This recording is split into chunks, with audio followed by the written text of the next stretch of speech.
when I was invited by Sam in the letter to come and speak, he said that he'd like me to speak on the question of whether the Prime Minister was too powerful at the expense of Parliament. And the answer to that is obviously yes.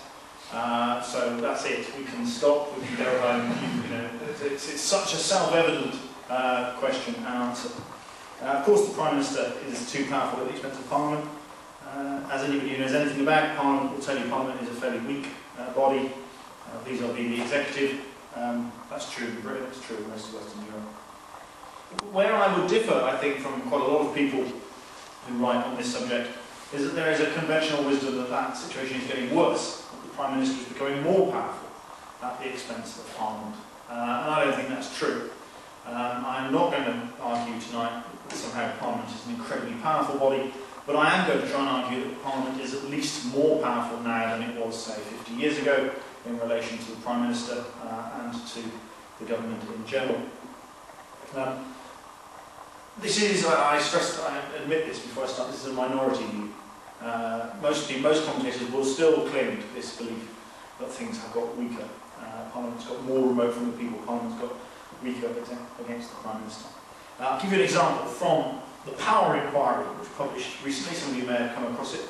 They spent £800,000 of Joseph Rowntree Trust's money producing a report.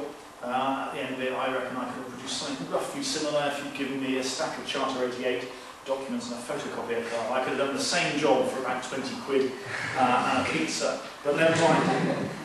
In the Power Inquiry report, they say, I'll read you two quotes. The first, the executive in Britain is now more powerful in relation to Parliament than it has been probably since the time of Walpole. Now, you'll notice in that sentence the word probably. That's a really good weasel word. If you're marking student work and you see the word probably, it flashes like a neon light. It means, I don't really know, probably, but I haven't really done the work properly to check. And it alerts you to something that's almost certainly wrong. And it's wrong in this case. You'll notice that they clearly, if you look at the Power Inquiry, they didn't have anyone who knew anything about Walpole, let alone the sort of period immediately after Walpole, Rockingham or something. You'll look in vain for an expert on Parliament in the era of Rockingham. They then go on, the whips having forced party discipline more forcefully and fully than they did in the past. Now I'll explain in a minute why that's just cobblers. That's someone who doesn't know what they're writing about. But to be fair to Power, it's not just them. Two other quotes. This is from Roy Hattersley, the only man so far to give my latest book a bad review.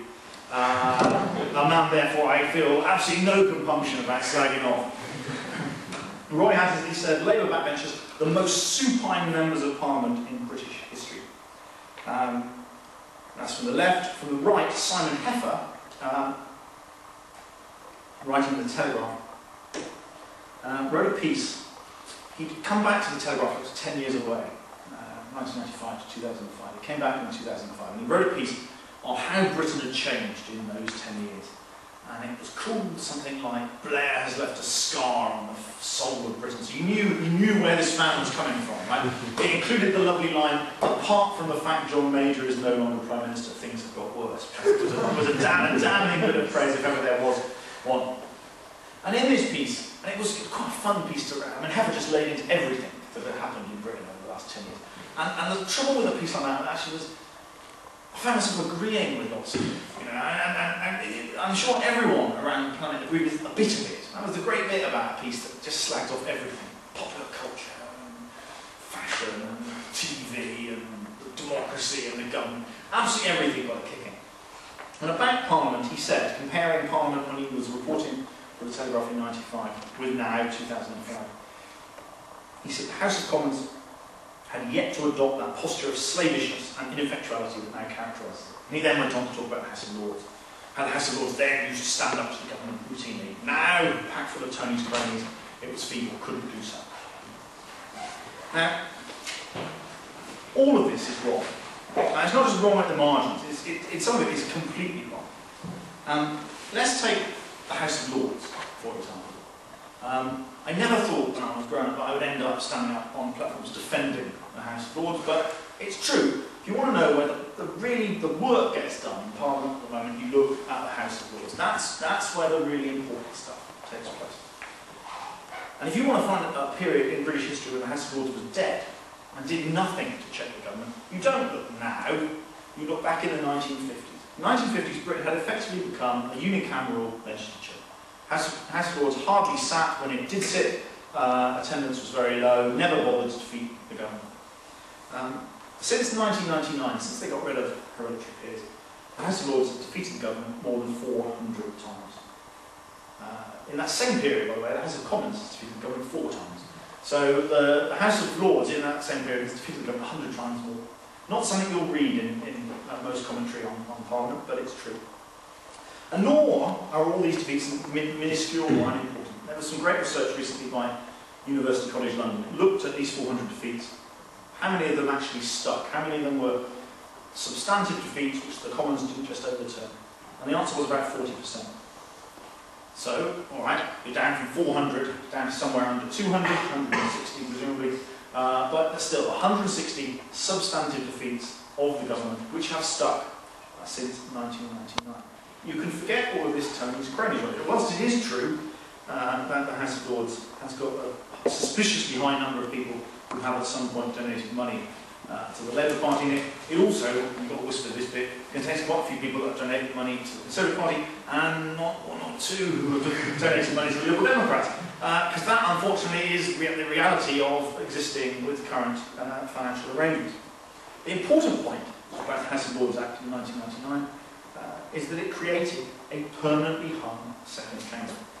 I routinely ask my students, when I take them for my course on the British Parliament, to do a quiz at the beginning, just to show them just how ignorant they are. And they never fail to meet my expectations. And one of the questions in the quiz is which party holds a majority of seats in the House of Lords? And then nearly all say either the Conservatives, because they remember that, or Labour, because they remember some of this stuff about packing. And the truth is, no party holds a majority in the House of Lords. The largest party is the Labour Party, that currently holds 28% of the seats. You've effectively got a permanently hung second chamber. In order to get any piece of legislation through, the Labour whips have to do a deal. Either with the crossbenchers, or since the crossbenchers don't turn up in sufficient numbers, actually usually with the Liberal Democrats. The Liberal Democrats are the swing veto player in the House of Lords at the moment.